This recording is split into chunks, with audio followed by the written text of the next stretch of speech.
Okay. Hello, friends, and welcome back to our Dream Big Nation. I'm Lisa Williams, your host, and I'm really excited to introduce you to my new friend, Miss Lela Brown. It's Lela with a long E. I remembered that, Brian. sorry, Okay. Lela. Lela, welcome to our show, and I'm so happy to have you here. Thank you. Absolutely. My friend Lela and I met on a wonderful program that we both were involved in called BSA.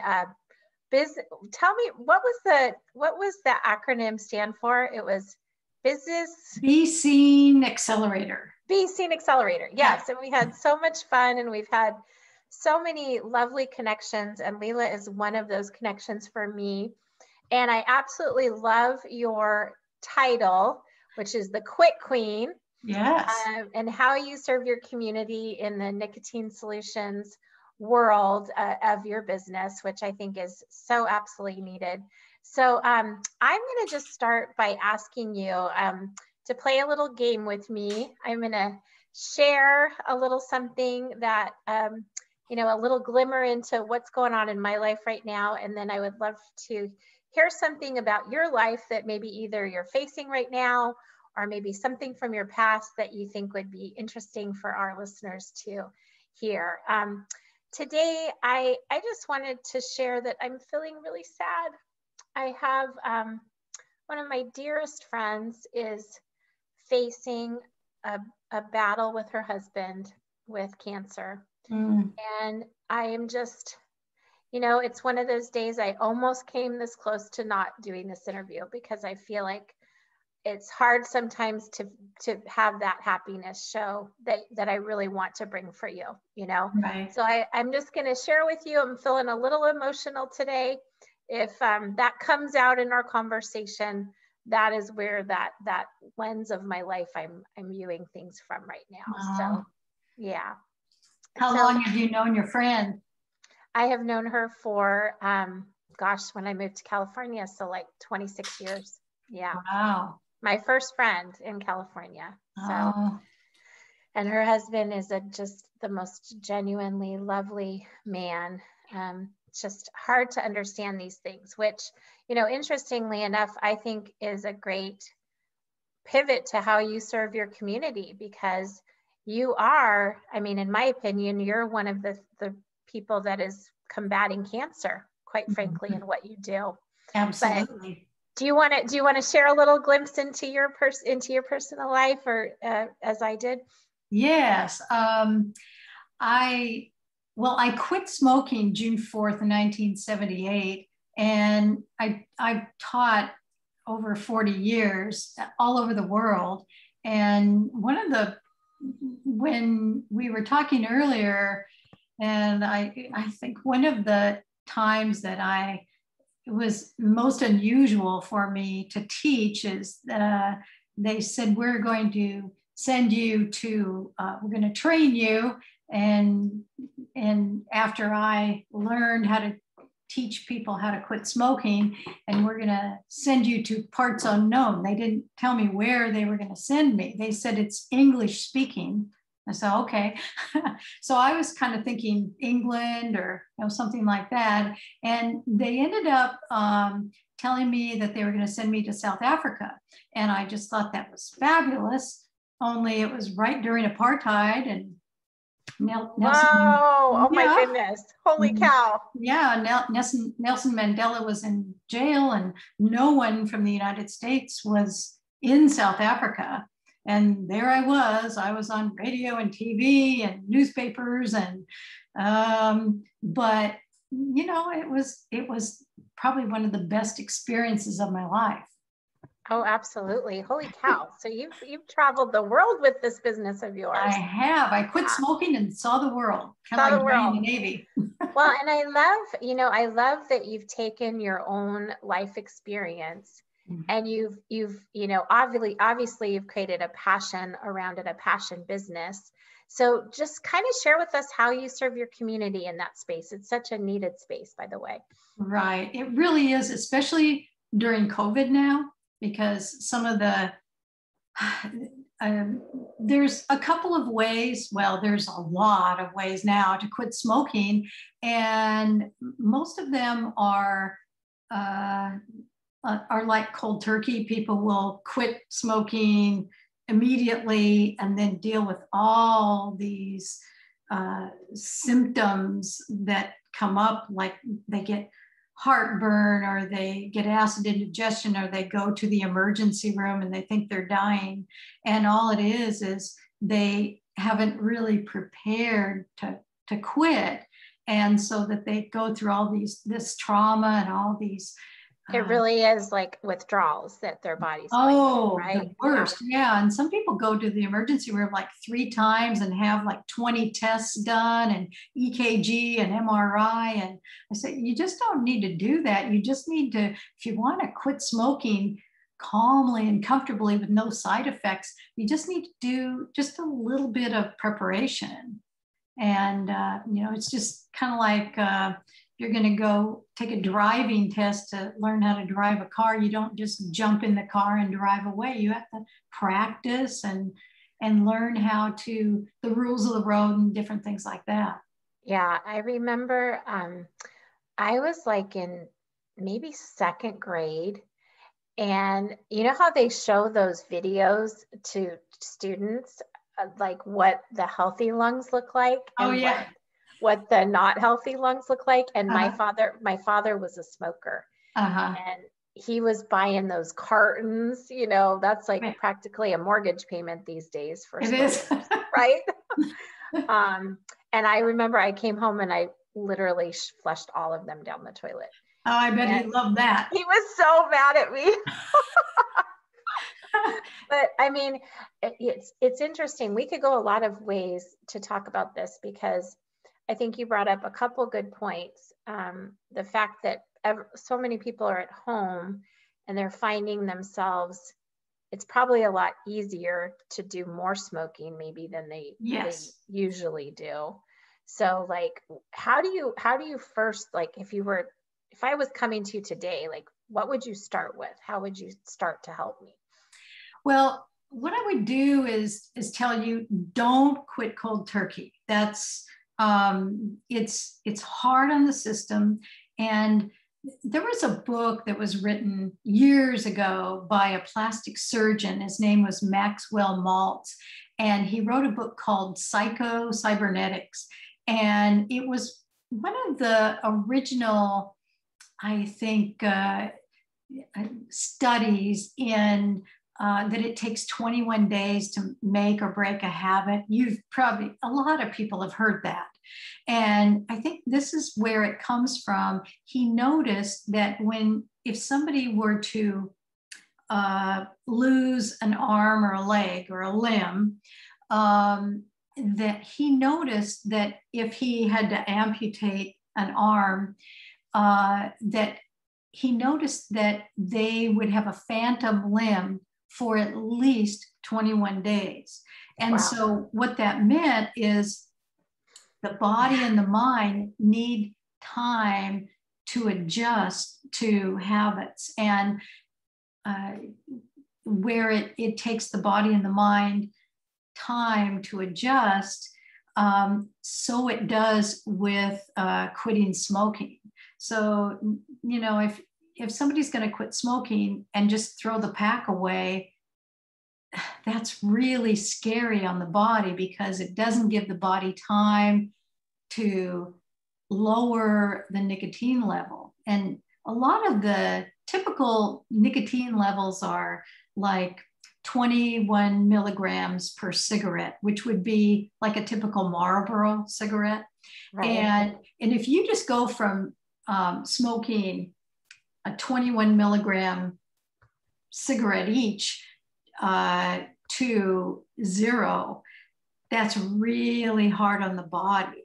And so you need to have at least 21 to 36 days to lower the nicotine level slowly, so the body adjusts.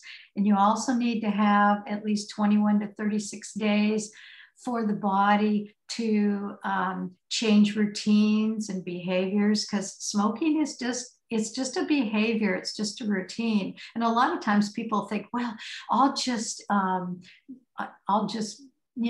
take a nicotine replacement, like a stick on a patch or take some gum or something like that. And it never really made any sense to me for people to quit smoking nicotine and then replace it with something else. To me, it's just like me saying, I'm going to quit drinking white wine, but I'm going to go on a vodka drip. Right. Am I ever going to really quit drinking and quit drinking alcohol? Yeah. I'm going to go on a vodka drip? Probably not. Well, and I think we, one area that we found some commonality too was that your business you were on a really solid success path. And then one thing that happens with some providers you were working with, and all of a sudden this income stream is gone. And I think it's such a great example of what's happening in our society today, where so many people are facing all of a sudden, okay, this income basket is gone. How am I going to repopulate that and pivot, as the word is? Yes. And, so what is your what is your sort of new normal now or next normal that you're working on right now to make sure you can keep serving your community?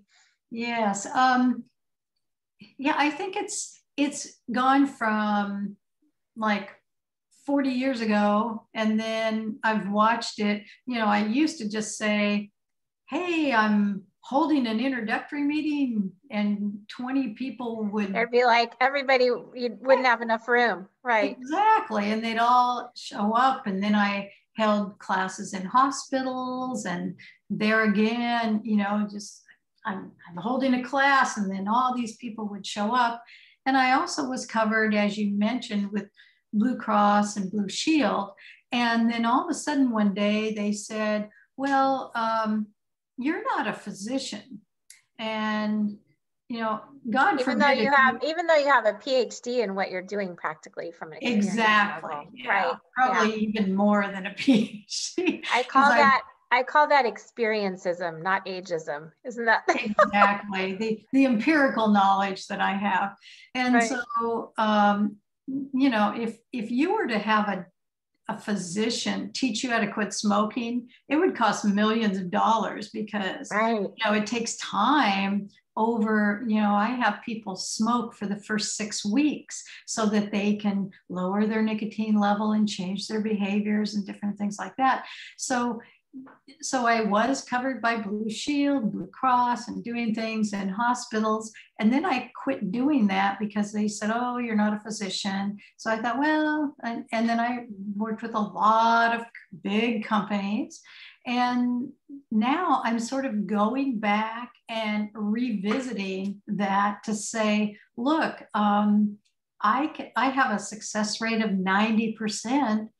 And some of what the insurance companies are covering, what I'm going back with my research and looking is they're all just using the gum and the patch and the drugs, which have about an 18% success rate. So I'm thinking, my gosh, that right there. So Lela, 90% success rate. Right. And your insurance company, 18%. Right. And no-brainer in my mind.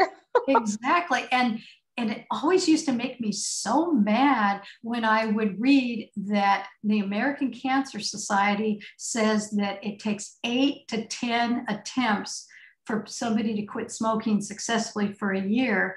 And then Australian Cancer Society said 12 to 14 attempts. And now the University of Toronto, I've just read this, their latest statistics say that because of all the methods to help people quit smoking that are out now, it takes 30 attempts for somebody to quit smoking for a year.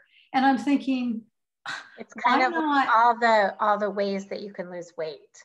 Yeah, exactly. Right. Yeah, and they try all these different methods, and all they do is end up going to the emergency room.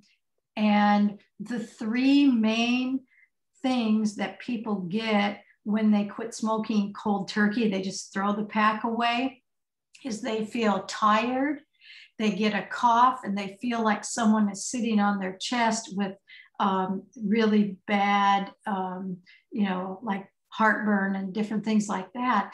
And if you add one more symptom to having a fever, those are the four main things of COVID. Yeah. And so, I mean, don't just go to a hospital and say, I've got a cough and I'm fatigued, and, they'll stick you in a COVID ward. Well, and I would think if I was a smoker, I would think what you just told me, that I'm not going to have to quit cold turkey. Like, I would think that would be somewhat comforting. Oh yeah. Because it really is a crutch that we all use. I have my crutches. Mine is, eating too much after dinner, getting my bowl of popcorn and then my bowl of chips, and don't get me started on that, but but we all have some crutch, whatever it is in our life. So I would think that more gentle approach would be really something special to consider. Yeah. Well, we're trying a new format here at the Dream Big Nation. We're kind of going short and sweet, and but pack a punch, which I feel like you have so beautifully done, Lela. Excellent. Let's tell our listeners where they can find you. If they want to get engaged with your help, what's the first step? Just give us a good, make sure they know everything, so we can make sure they find you. Yes. Well, my program is called Nicotine Solutions, and I am going to be starting what I call a quit smoking kickstart. And that is it's free, and it's 5 days, and people can, I can teach people how you detoxify slowly, how you can start to change your behaviors, because it's all about changing your behaviors. It's not about nicotine, And so what people can do is, the easy way to find me and to remember me is, I have a website called The Quit Queen, and I even have a crown and everything. I've been doing this for so long. I love it. And so you can go to thequitqueen.com or Nicotine Solutions and sign up for the Kickstart, and that's free, and it'll give you some really good grounding on how to get ready to quit smoking. And if you are not a smoker, but you have a loved one that you want them to quit smoking, it's really important not to just get on their case and say, oh, you have to quit smoking, and to be their, like, jailer or something like that. And so it's just say, just go and check it out and get ready to quit, because getting prepared is the most important thing. I love it. And friends, please, let us know if we want to hear from you. Reach out to Lela if she can help your family, if she can help someone you love. Be sure that you reach out to her and let us know here on the Dream Big Nation. We want to hear how our community is helping support one another and lift one another up in business and in life. So Lela, thank you for your time. It's really been lovely to catch up. And I know you and I are going to create something together. I'm not sure what it is yet, but I know that's my intention, and everyone that I have as a guest as well. So friends, I thank you so much for joining. It's such a blessing when you spend your time with us here at the Dream Big Nation podcast. So we will see you all later. Blessings to you in this amazing life journey, and we'll talk to you soon. Bye, Lela. Bye-bye.